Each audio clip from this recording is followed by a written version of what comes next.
The Crisis Center is hosting an exhibit this week that asks, "What were you wearing?" which is aimed at bringing more attention to sexual assault and violence. The curated exhibit recreates outfits victims were wearing when assaulted to demonstrate that a commonly cited reason for sexual assault is a myth. An opening reception took place at Manhattan Town Center last night. Mayor Karen McCullough was one of the speakers. I think the exhibit's very good because it shows, we so often hear, well, she asked for it, or he asked for it. And to see the outfits that people had on when they were raped that are really not provocative is a real positive. Captain Brad Yeager with the Riley County Police Department explains how they're working to curb sexual assaults in the community. We're part of a coalition, and we collaborate with other organizations in Riley County to combat sexual violence and to ensure that victims understand that they are heard, that we want to focus on how they want the investigation to go and make sure that we can bring justice and resolution to their case. The exhibit is on display at the mall through April 24th. A Manhattan area lawmaker is explaining why she decided to flip her vote on a package of 15 overrides of Governor Laura Kelly's budget vetoes. State Representative Sidney Carlin says her decision was based on protecting a funding request within the bill from Kansas State University to construct a diagnostic laboratory at the Veterinary Medical Center. There's been some argument about whether it was really a state lab or not, but she vetoed it 2 years in a row, and I thought this can't go on. Carlin joined 5 other House members last Friday who switched their votes to support overrides requiring a 2/3 majority vote. Senate Bill 125 will allow K-State to issue bonding authority up to $128 million for the project. Before any bonding is issued, the university must also raise $2 million in private funds. Carlin says the project has been a key concern for the university for many years. They are located in 5 different places doing testing on important things for Kansas and for the country and our meat stability and such. They've got it in 5 places, and they move things in a little red car from one place to another. It just doesn't seem to me that it was enough of a priority. Earlier this month, K-State lost its entire $5 million budget for the K-State 105 initiative, which is aimed at spurring economic growth in the state's 105 counties. Carlin says she did not support that reduction in funding. Authorities have identified a Manhattan man as the victim of a fatal Sunday night crash in Geary County. According to the Kansas Highway Patrol, 23-year-old Derek Haller was driving northbound on K-177 near the I-70 eastbound exit ramp. The crash report indicates his car struck 2 traffic control signs and then a bridge crash cushion. Haller was pronounced dead on scene.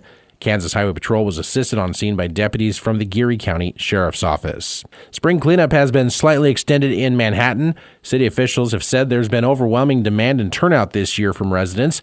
Public Works crews were still out collecting materials in areas of East and Southeast Manhattan on Monday and are expected to have pickup efforts completed by the end of today. Look around. You can find cars like these on AutoTrader, like that car right in your tail. Or if you're tailgating right now, all those cars doubling as kitchens and living rooms are on AutoTrader too. Are you working out and listening to this ad at the same time? Well, multitasking pro, cars like the ones in the gym parking lot are for sale on AutoTrader. New cars, used cars, electric cars, maybe even flying cars. Okay, no flying cars, but as soon as they get invented, they'll be on AutoTrader. Just you wait. AutoTrader. Last week was our first playoff game, and my plaque psoriasis was so itchy under all my gear. Sometimes just thinking about scratching could take me out of the moment. And then my doctor told me I could get clearer skin with a pill called Otezla. Otezla apremilast is a prescription medicine used to treat adult patients with plaque psoriasis for whom phototherapy or systemic therapy is appropriate. Otezla can help you get clearer skin after just 4 months. Okay, ready for the next game. Talking to my doctor about a pill was a total game changer. Don't use Otezla if you're allergic to it. Get medical help right away if you have trouble breathing or swallowing, swelling of the face, lips, tongue, throat, or arms. Severe diarrhea, nausea or vomiting, depression, suicidal thoughts, or weight loss can happen. Tell your doctor if any of these occur and if you have a history of depression or suicidal thoughts. Live in the moment. Ask your doctor about Otezla. Call 1-844-4-OTEZLA or visit Otezla.com for prescribing info about cost, and more. Good morning, I'm Troy Coverdale with your sports headlines. K-State men's basketball will not return a single player with more than 9 starts next season, following the news Monday afternoon that junior point guard Doug McDaniel is the latest to enter the transfer portal. This comes after Hugo Onseño and Bay Fall both entered the portal earlier in the day. With McDaniel's exit, the Wildcats now have 7 roster spots to fill for next season. That includes the addition of incoming freshmen Xavier Wilson and Ashton McGee, plus the Wildcats' 2 incoming transfers thus far. K-State guard Serena Sundell was selected with the 26th overall pick and the first of the third round in the 2025 WNBA draft by the Seattle Storm last night. Sundell becomes the 9th player in K-State history to be selected during the draft. Seattle finished 5th this past season at 25-15 in their division. They lost in the first round of the WNBA playoffs.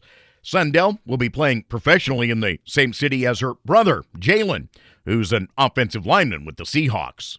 K-State baseball opens a 2-game stint at Northeastern this afternoon, having righted themselves with a pair of wins over UCF on Saturday and Sunday.